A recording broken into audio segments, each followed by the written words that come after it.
பொழியும் ஆனந்தத்தேனே பராபரமே. ஓடும் இருநிதியும் ஒன்றாக கண்டவர்கள் தேடும் பொருளான நட்பே பராபரமே.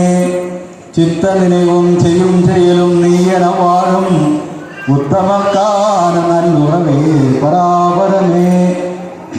ஓயாதோ என் கவலை உள்ளே ஆனந்த வெள்ளம் பாயாதோ வாய் திறந்து பகராய் பராபரமே. அன்பம் பணி செய்ய என்னை ஆளாக்கி விட்டு விட்டால் இன்ப நிலை தானே வந்து எய்தும் பராபரமே. எல்லோரும் இன்புற்றிருக்க நினைப்பதுவே அல்லாமல் வேறொன்றே பராபரமே. எல்லாம் வல்ல இறைவனுடைய கருணையினால் திரு மதுரானந்தஜி மகராஜ் அவர்களுடைய தவத்தின் காரணமாக நாம் எல்லோரும் இங்கு கூடியிருக்கக்கூடிய பாக்கியம் நமக்கு கிடைத்திருக்கின்றது. அதை சிறமேல் தாங்கி வழிநடத்தி கொண்டிருக்கக்கூடிய சுவாமி திரு சைதன்யானந்தஜி மகராஜ் அவர் வழியில் இந்த மாபெரும் அமைப்பை வழிநடத்தி கொண்டிருக்கக்கூடிய சிவாத்மானந்தஜி மகராஜ் மற்றும் மேடையில் இருக்கக்கூடிய இந்த அமைப்பினுடைய பல்வேறு தொகுப்பாளர்கள் அனைவரையும் வழங்கி நம்முடைய பகவத்கீதையினுடைய புகழாக ஒரு பாடல் வரும்.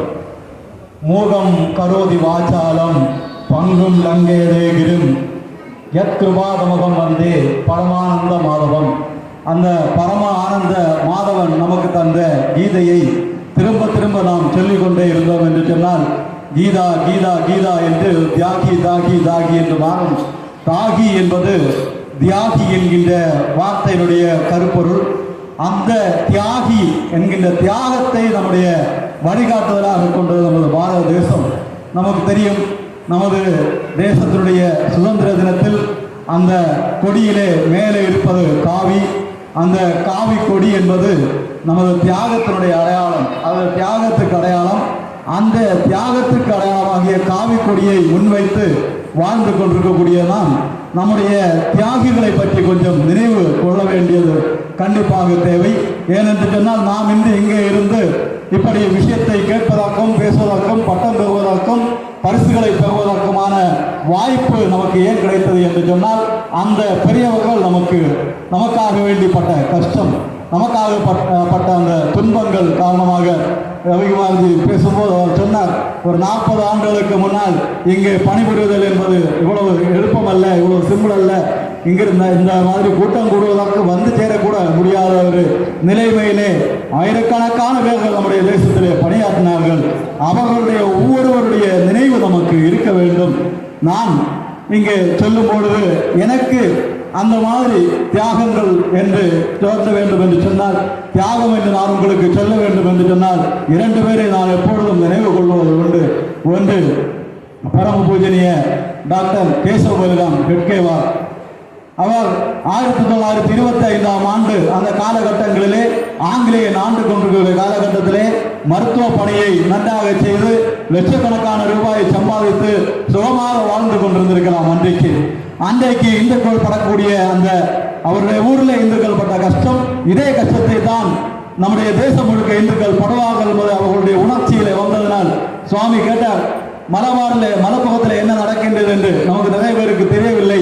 பங்களாதேஷில் என்ன நடக்கின்றது என்று சுவாமி கேட்டபோது நிறைய பேருக்கு தெரியவில்லை. இந்த பங்களாதேஷும் மலப்பகத்திலும் இந்துக்கள் படக்கூடிய கஷ்டம் நமக்கு உணர வேண்டும், அது நமக்கு மேலாக வேண்டும். அதுபோல அந்த டாக்டர் கேசவபலிராம் ஹெட்கேவார் அவருக்கு அந்த மனசிலே உருவாகி உணர்வான காரணத்தால் அவர் செய்த தியாகம் தான் ராஷ்டிரிய சுயம் சேவக சங்கம். எங்கே சென்றாலும் எந்த காலத்தில் ஆனாலும் உலகம் முழுக்க எங்கானாலும் இந்த ராஷ்டிரிய சுயம் சேவக சங்கம் ஒருவர் சுயம் சேவனாக இருக்கின்றார், ஒருவர் இந்துவாக இருக்கின்றார் என்று சொன்னால் அவர் முதலிலே வணங்க வேண்டிய ஒரு உருவம் அது டாக்டர் கேசவபலிராம் ஹெட்கேவார். ஏனென்று சொன்னால், செல்வத்தை தந்தேன், உடலின் உழைப்பினை தந்தேன், திறமைகள் அனைத்தும் உனக்கே அர்ப்பணம் செய்தேன், என்ன தந்த போதும் மனம் அமைதியற்றதா, குருவே உந்தன் பாதத்தில் இன்று நானே அர்ப்பணம் என்று நாமெல்லாம் அர்ப்பணமாக இருக்கக்கூடிய காவி கொடியை, ஏன் அவர் நினைத்தால் நான் தான் இந்த அமைப்புக்கு தலைவர், நான் தான் என்னுடைய குரு என்று தன்னை முன்னிலைப்படுத்தி இருக்கலாம். அவர் காவி கொடியை முன்னிலைப்படுத்திய தியாகம் தான் இந்த அளவுக்கு இன்னும் ஒரு வருடத்திலே அது நூற்றாண்டை காணக்கூடிய நிலைமையிலே வந்திருக்கின்றது என்று சொன்னால் அவருடைய அந்த தியாகம், அதற்கு அடுத்தபடியான மிகப்பெரிய தியாகம் நம்முடைய மதுரானந்த மகாராஜ் அவர்களுடைய தியாகம்.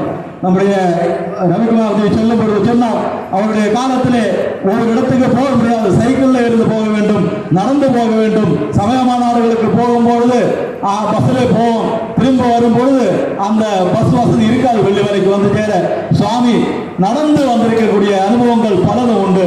இப்படி கஷ்டப்பட்டு அன்று அவரும் பட்டதாரி, அந்த காலத்திலே பட்டதாரியாக இருந்தவர்களுக்கு வேலை கிடைப்பது ஒன்றும் சாதாரண விஷயம் கிடையாது.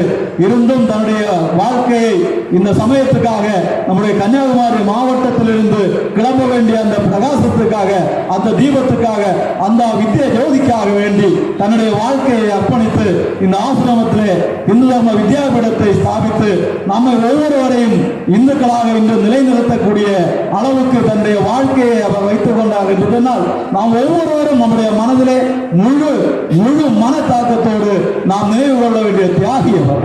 அவருடைய நினைவு நமக்கு ஒருபொழுதும் விட்டு போகக்கூடாது. அவருடன் பழகி இருப்பவர்கள் கொஞ்சம் பேராக தான் இருப்போம் இன்றைக்கு.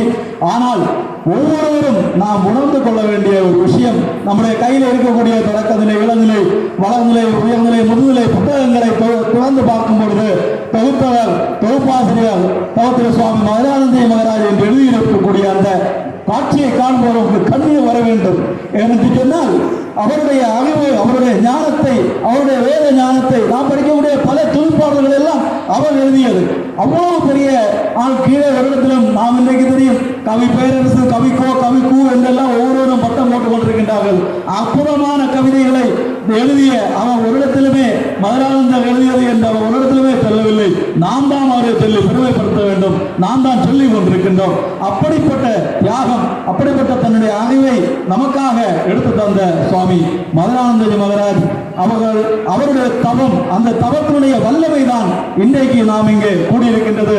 சுவாமி சைதன்யானந்தஜி மகாராஜ் அவர்கள் சொல்லும் பொழுது சொன்னார், என்னுடைய தவம்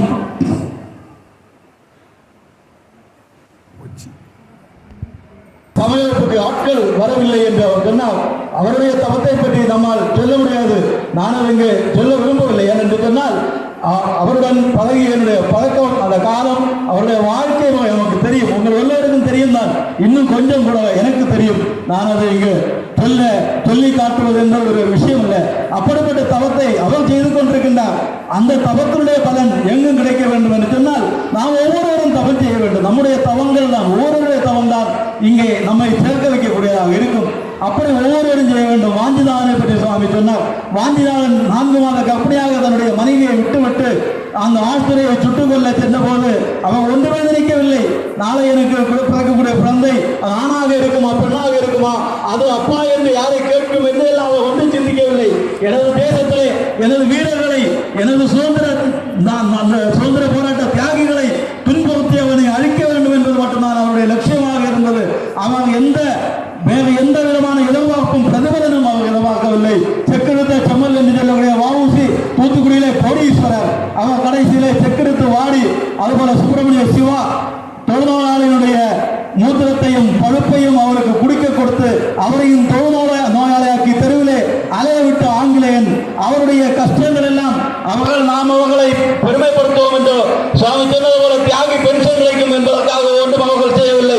அந்த இருந்த நேரத்திலே என்னுடைய தேசத்துக்கு விரோதமாக இருக்கக்கூடிய துரோகிகளை அழிக்க வேண்டும், அவர்களை ஒழிக்க வேண்டும். இங்கிருந்து கப்பலேறி கஷ்டப்பட்டு இங்கிலாந்து போய் அங்கே பாராளுமன்றத்திற்குள்ளே போய் குண்டு வீசக்கூடிய அளவுக்கு எண்ணம் ஏன் வந்தது? அவர்களுக்கு அந்த தியாக உணர்ச்சி இல்லை. அங்கே போய் குண்டு வீசினால் தப்பி வர முடியும் என்று அவர்களுக்கு தெரியுமா? தப்பி வர முடியாது என்று நன்றாக தெரிந்த போதும் கூட அவர்கள் அங்கே போய் அந்த தியாகத்தை செய்தார்கள் என்று சொன்னால் நாம் இன்றைக்கு அவர்களை நினைவு கொள்ள வேண்டும்.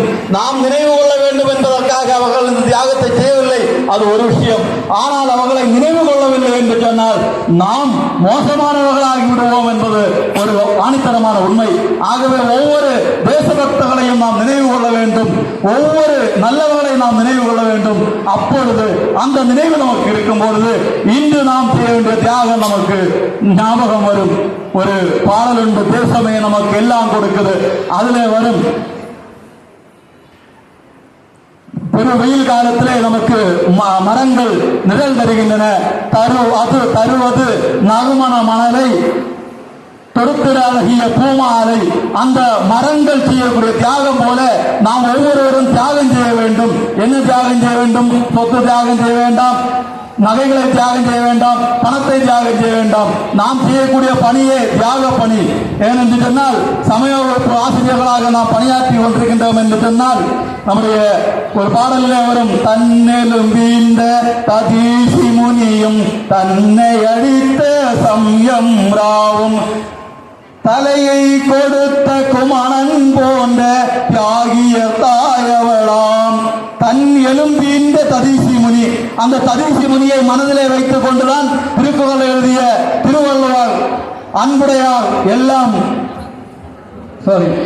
அன்புலாக எல்லாம் தமக்குரிய அன்புடையார் என்பும் உரிய பிறருக்கு அன்பு உள்ளவர்கள் தங்களுடைய எலும்பையே பிறருக்கு கொடுப்பார்கள் என்று திருவள்ளுவர் திருக்குறள் எழுதும் போது அவருடைய சிந்தையிலே இருந்தது ததீசி முனியாகத்தான் இருக்கும். இன்றைக்கு அவர்கள் சொல்லுகின்றார்கள் திருவள்ளுவர் இயேசுக்கு கூட்டுகிறார்கள். திருவள்ளுவர் பிறந்தது எப்பொழுது, இயேசு பிறந்தது எப்பொழுது நமக்கு தெரியும். நாம் அதை படிக்க வேண்டும், இதை கண்டஸ்ட் பண்ண வேண்டும். திருக்குறள் எத்தனை அடையாளங்கள் இருக்கின்றது அது இந்து மதங்கள் என்று அந்த திருக்குறளில் அவர் சொன்ன தியாகம், ததீசி முனியுடைய தியாகம், அதே போன்ற தியாகத்தை நாமும் செய்து கொண்டிருக்கின்றோம். எந்த விதமான பிரதிபலனும் எதிர்பாராமல், எந்த விதமான ஒரு சம்பளம் கூட எதிர்பாராமல் நீங்கள் ஒவ்வொருவரும் சமய ஆசிரியர்களாக பணியாற்றி கொண்டிருக்கின்றீர்கள். அது மிகப்பெரிய தியாகம். அந்த தியாகம் இன்னும் தொடராக வேண்டும் என்று சொன்னால் நாம் நம்முடைய தேசபக்தர்களை நினைவு கொண்டு நாம் பிள்ளைகளுக்கு சொல்லிக் கொடுக்கும் பொழுது எப்படி தெய்வ பக்தியை சொல்லிக் கொடுக்கின்றோமோ அதே சதவீத அதே உணர்ச்சியோடு தேசபக்தர்களை சொல்லிக் கொடுக்க வேண்டும். சத்ரபதி சிவாஜியை சொல்லிக் கொடுக்க வேண்டும். ராணா பிரதாப் சிங்கை சொல்லிக் கொடுக்க வேண்டும். தரையிலே கிடந்து வாங்கினார் அந்நியனை அடிக்கும் வரை நான் மெத்தையிலே படுக்க மாட்டேன் என்று சொல்லி தரையிலே கிடந்து கஷ்டப்பட்டவர்.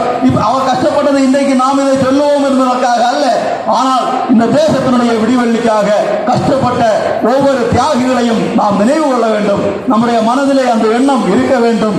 மரங்கள் நமக்கு தியாகம் செய்கின்றன, நாம் எல்லோரும் சாப்பிடுகின்றோம். இங்கே நிற்கக்கூடிய தென்னை மரங்கள்ல தேங்காய் காய்க்கின்றது, இளநீர் காய்க்கின்றது, நாம நட்டோம். நம்முடைய வீட்டில் இன்றைக்கு தேங்காய் வெட்டக்கூடிய தென்னை மரம் நாம நட்டோம். நம்முடைய முன்னோர்கள் யாரோ நட்டுவிட்டு போனார்கள். அவர்கள் நட்டுவிட்டு போன தென்னை மரத்திலிருந்து நாம் இன்றைக்கு அதனுடைய பலனை அனுபவிக்கின்றோம். அதுபோல நாம் நம்முடைய வருங்கால சந்ததிக்கு செய்ய வேண்டும். ஆனால் இன்றைக்கு நம்முடைய காவிக்கொடியை தியாகத்தை முன்னிறுத்தி தியாக தேசமாக இருந்த நம்முடைய பாரதத்தை ஆட்சி செய்தவர்கள் நம்முடைய தியாகத்தை முன்னிறுத்தி காட்டாத காரணத்தால் நாம் இன்றைக்கு 3 வருடத்திலே காய்க்கின்ற தென்னை மரத்தை நடுகின்றோம். 3 மாசத்திலே காய்க்கின்ற ரம்புட்டானை நடுகின்றோம். 3 மாசத்திலே காய்க்கின்ற மாமரத்தை நடுகின்றோம். ஆண்டு முழுக்க காய்க்கின்ற பிராமரத்தை நடுகின்றோம். கேட்டால் நான் கஷ்டப்பட்டு நடுகின்றேன், எனக்கு ஒரு பழம் சாப்பிட வேண்டாமா? இப்படி ஹைபிரிட்டாக நம்மை மாற்றியதுதான் இந்த ஆட்சியாளர்கள் நமக்கு செய்து தந்த உதவியை தவிர தியாகம் செய்த நம்முடைய தாத்தாக்களை போல நம்மை வாழ விடாதவர்கள் அந்த ஆட்சியாளர்கள். அது மாறி நல்ல விஷயங்கள் நடந்து கொண்டிருக்கின்றன. இந்த நேரத்தில் நம்முடைய தியாகிகளை நாம் உணர்வோம். வாஞ்சிநாதனுக்கு எதிராக போஸ்டர் ஓட்டுகின்றார்கள். வாஞ்சிநாதன் ஐயர் ராஷ்டிரை என்கின்ற ஒரு நல்ல மனிதரை சுட்டுக் கொண்டு விட்ட துரோகி, அதனால் வாஞ்சிநாதனை அழிக்க வேண்டும், வாஞ்சிநாதனை கொண்டாடக்கூடாது என்று தூத்துக்குடியிலே அவன் போஸ்ட் போட்டுக் கொண்டிருக்கின்றான். எவ்வளவு கேவலமான சிந்தனை நிலைமையிலே நம்முடைய தேசத்தை நம்முடைய கடந்த 50 ஆண்டு கால ஆட்சிகள் ஆக்கிவிட்டன என்பதை நாம் உணர்ந்து கொள்ள வேண்டும். நம்முடைய புதிய தலைமுறை, புதிய குழந்தைகளுக்கு இந்த விஷயங்களை எடுத்துச் செல்ல வேண்டும். தியாகமே எல்லா விஷயத்துக்கும் மேன்மையாக இருக்கும்.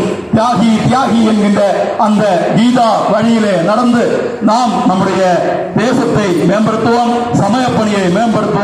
சமய உணர்ச்சி உள்ளவர்களாக, தேச உணர்ச்சி உள்ளவர்களாக நீண்ட காலம் வாழ்ந்து சமய பணியாற்றுவோம். அதற்கு நம்முடைய உயர்ந்த இடத்திலே இருந்து நம்மை பார்த்துக் கொண்டிருக்கக்கூடிய வழிநடத்தக்கூடிய மதுரானந்தஜி மகராஜ் முதல் சுவாமி சைதன்யானந்தஜி மகராஜ், சிவாத்மானந்தஜி மகராஜ் போன்றவர்களுடைய தவங்கள், நம்முடைய ரவிக்குமார் போன்றவர்களுடைய தவங்கள் நம்மை ஒவ்வொருவரையும் வழிநடத்த வேண்டும் என்று எல்லாம் உள்ள இறைவனை வேண்டி பிரார்த்தித்து என்னையும் இந்த இடத்திலே ஒரு சில வார்த்தைகளை சொல்வதற்கான வாய்ப்பு கிடைத்தமைக்கு எல்லாம் உள்ள இறை சக்தி என்னுடைய மகிழ்ச்சிகளை தெரிவித்துக் கொண்டு அமைகின்றேன். மகிழ்ச்சி.